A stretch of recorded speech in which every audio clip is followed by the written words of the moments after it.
Baiklah. Assalamualaikum warahmatullahi wabarakatuh. Perkenalkan kami dari kelompok 5 ingin mempresentasikan hasil PJBL dari mata kuliah geotomografi dengan judul yang kami ambil yaitu Studi Tomografi Seismik untuk menentukan model kecepatan gelombang P daerah Bali. Di mana dosen pengampu dari mata kuliah ini ialah Ibu Ira Kusuma Dewi, SSIMT. Anggota dari kelompok 5 itu sendiri terdiri dari Varian Dwi Saputra dengan NIM 10, saya sendiri Mai Ramadhani Sundari dengan NIM 20 sebagai moderator, kemudian ada Daryl Rasya Filipi Sihombing dengan NIM 33, selanjutnya yang terakhir ada Amir Zaki dengan NIM 47.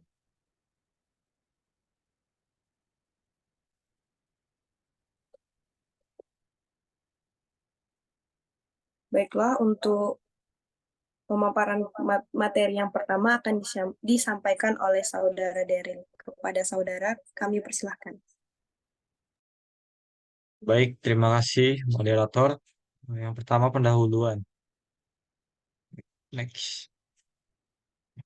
Berdasarkan keadaan tektonik Pulau Bali yang ada di zona pertemuan lempeng tektonik, di mana lempeng Indo-Australia menyusup di bawah lempeng Eurasia secara konvergen. Proses subduksi menghasilkan struktur geologi sesar aktif di wilayah Pulau Bali dan sekitarnya, sehingga Bali termasuk ke dalam kawasan dengan tingkat aktivitas kegempaan yang tinggi.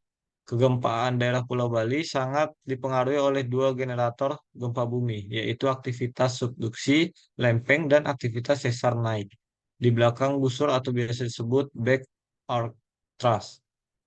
Karena aktivitas gempa bumi yang tinggi tersebut menyebabkan pentingnya penelitian mengenai kondisi struktur di bawah permukaan di daerah Bali menjadi penting untuk dilakukan. Pada studi penelitian ini digunakan metode tomografi travel time dengan memanfaatkan travel time gelombang P untuk mencitrakan struktur bawah permukaan bumi di wilayah Pulau Bali karena kemampuannya yang dapat mencitrakan struktur bawah permukaan bumi secara lebih presisi. Gelombang P dipilih karena gelombang ini memiliki karakter onset yang jelas terlihat sehingga mudah dibaca waktu tiba gelombangnya dibandingkan dengan jenis gelombang seismik yang lain. Model kecepatan gelombang P yang dihasilkan diharapkan mampu menjadi acuan untuk penelitian berikutnya mengenai kondisi struktur bawah permukaan bumi wilayah Bali, sekaligus dapat memahami mekanisme tektonik pada daerah penelitian. Next.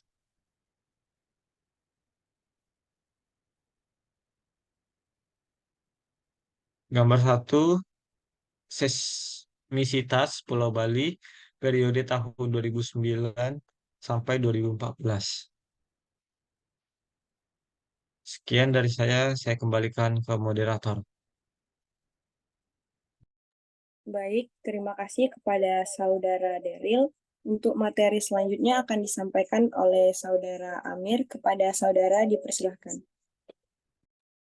Ya, terima kasih moderator. Selanjutnya yaitu materi terkait metode.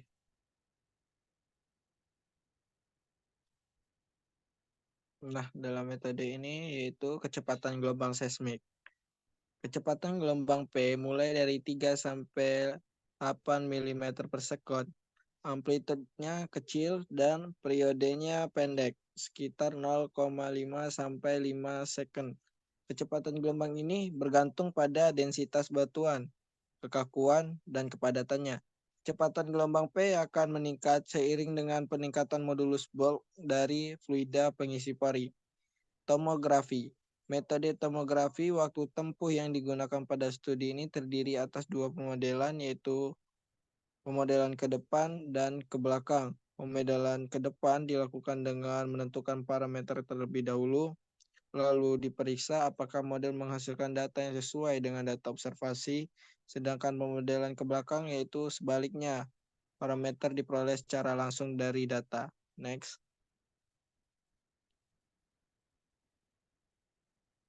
Nah, metode ekspansi deret adalah metode yang dikembangkan untuk menyelesaikan persoalan pemodelan ke belakang. Metode ini mengasumsikan bahwa medium bersifat diskrit dan arah proyeksi terbatas dalam bentuk sel-sel.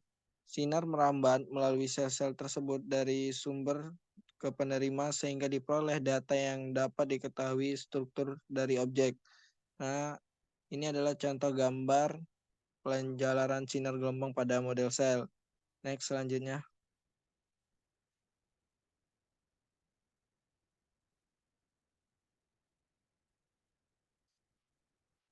Penjalaran suatu sinar gelombang seperti terlihat pada gambar di atas. Sel-sel pada model yang tidak dilalui sinar gelombang akan memiliki nilai Sj sama dengan 0. Untuk mendapatkan informasi mengenai sel-sel yang belum diketahui, maka dirambatkan sinar gelombang lainnya.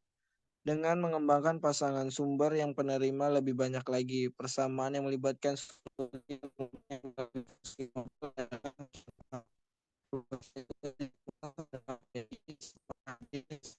Y sama dengan I, sigma MJ, SIJ, I sama dengan 1, di mana 1 adalah total sinar gelombang, SIJ adalah panjang sinar ke 1, yang melalui sel ke J, MJ adalah fungsi model diskrit. Untuk sel ke J dan J adalah total sel.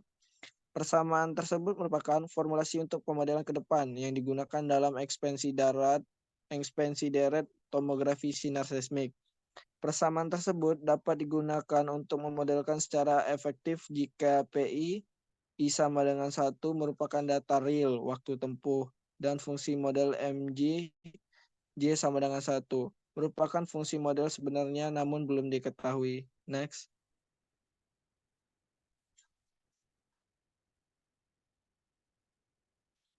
Studi penelitian dimulai dari persiapan data, parameterisasi model, uji resolusi, pemodelan kecepatan gelombang P, dan interpretasi. Parameterisasi dilakukan dengan memberikan model kecepatan awal homogen berdasarkan referensi model kecepatan 1D. Seperti yang terdapat pada tabel di bawah ini, yaitu tabel struktur kecepatan gelombang P bumi, yang dimana sebelah kirinya itu adalah kedalaman dan sebelah kanan adalah kecepatan gelombang itu sendiri. Sekian dari saya kembalikan ke moderator. Baik, terima kasih kepada Saudara Amir. Untuk materi selanjutnya akan disampaikan oleh Saudara Ferian. Kepada Saudara kami persilahkan. Terima kasih kepada moderator. Berikut ini merupakan diagram alih pengolahan pada program tomografi 2D. Next, selanjutnya.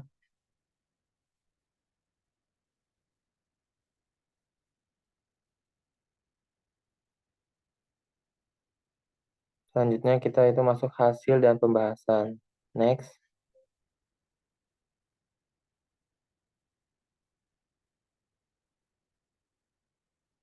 Hasil uji resolusi pada studio tomografi ini telah dilakukan uji resolusi checkerboard dengan membuat travel time sintesis berdasarkan model checkerboard, yaitu sebuah model di mana nilai kecepatan negatif dan positif dari nilai kecepatan awalnya disusun berselang-seling menyerupai model papan catur. Ukuran grid checkerboard menyerupai ditentukan dengan cara trial dan error untuk mendapatkan nilai grid yang mampu mewakili nilai resolusi berdasarkan jejak gelombang yang ada. Proses inversi tomografi diterapkan dengan model awal berupa model kecepatan homogen menggunakan data travel time yang telah dibuat. Apabila model akhir menyerupai model awal checkerboard, maka resolusi yang dipilih sesuai. Jika tidak atau menghasilkan efek polesan, maka parameterisasi perlu diperbaiki untuk dilakukan pengujian ulang.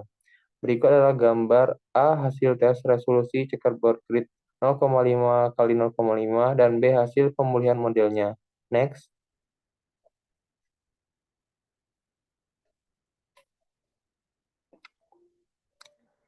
Berdasarkan uji resolusi yang dilakukan pada studi ini, grid yang lebih kecil yaitu 0,25 derajat kali 0,25 derajat dan 0,33 kali 0,33 tidak kembali ke model awal checkerboard, sedangkan model grid yang lebih besar yaitu 0,5 kali 0,5, model akhir mendekati model awal checkerboard.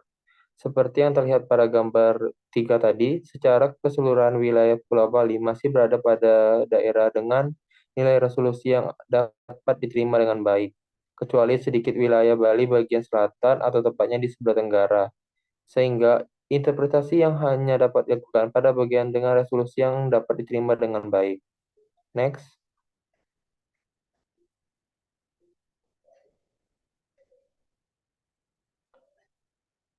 Hasil pemodelan 2D gelombang P. Pemodelan kecepatan gelombang P pada kerak bumi Pulau Bali dilakukan dengan menggunakan grid 0,5 kali 0,5 berdasarkan uji resolusi checkerboard yang telah dilakukan. Model kecepatan awal yang digunakan adalah model kecepatan homogen sebesar 5 km per sekon. Pemodelan secara forward dan inverse dilakukan secara berulang hingga diperoleh data travel time hasil perhitungan berdasarkan model terbaru yang paling sesuai dengan data travel time observasi. Validitas dari model akhir yang diperoleh dapat dilihat dari nilai standar deviasi travel time residu pada setiap iterasi seperti terlihat pada gambar 4A dan 4B. Nilai residu travel time merupakan selisih antara nilai travel time observasi dan kalkulasi. Berikut adalah gambar histogram residu travel time. Yang A itu model awal dan B itu model akhir. Kembali pada moderator.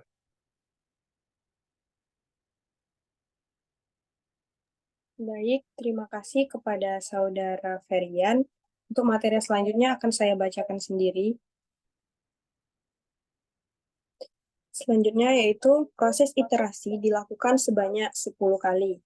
Namun nilai residu travel time konvergen pada iterasi keempat, di mana setelah iterasi tersebut, nilai residu travel time sudah tidak lagi mengalami penurunan yang signifikan. Semakin kecil nilai residu travel time mengindikasikan semakin sesuai nilai travel time kalkulasi terhadap nilai travel time observasi, sehingga model kecepatan akhir yang dihasilkan dianggap cukup mewakili model kecepatan sebenarnya pada daerah penelitian. Berikut pada gambar 5 merupakan kontur kecepatan dari gelombang P.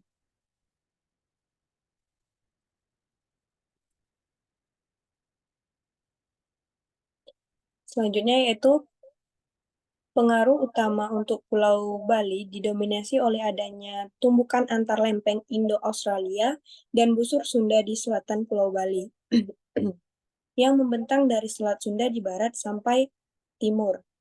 Berdasarkan kontur kecepatan gelombang yang dihasilkan, terlihat bahwa nilai kecepatan gelombang P itu relatif lebih besar daripada wilayah selatan Pulau Bali yang hanya berkisar antara 5,9 sampai 6,5 km per sekon. Anomali kecepatan positif terjadi pada struktur batuan yang mengalami pemampatan, yaitu sisi lempeng batuan lautan, karena pada daerah subduksi terjadi tumbukan antar lempeng lautan dengan tepian lempeng kerak benua, sedangkan di daerah kontinen akan mengalami sebaliknya.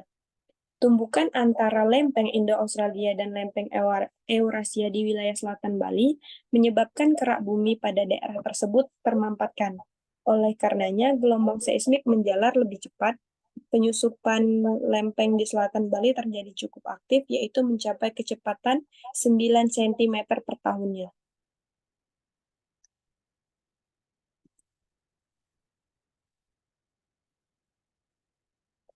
Kemudian pada wilayah utara Pulau Bali itu terdapat adanya zona peralihan antara kecepatan tinggi menjadi rendah. Nilai kecepatan berkisar antara 5,2 sampai dengan 5,8 km per sekon. Terlihat pada wilayah utara Pulau Bali membujur arah barat laut ke tenggara.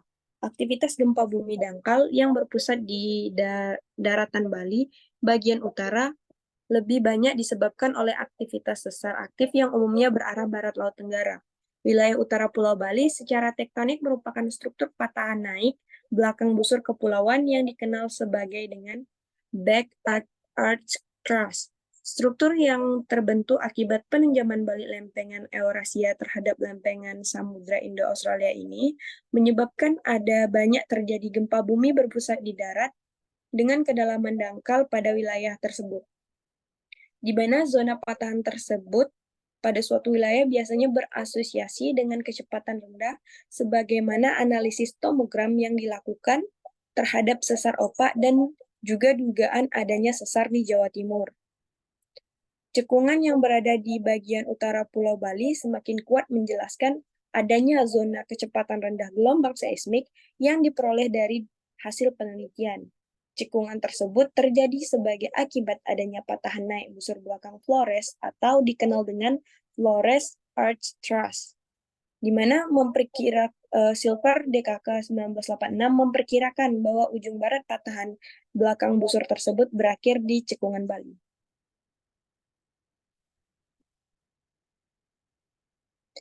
Selanjutnya itu kesimpulan.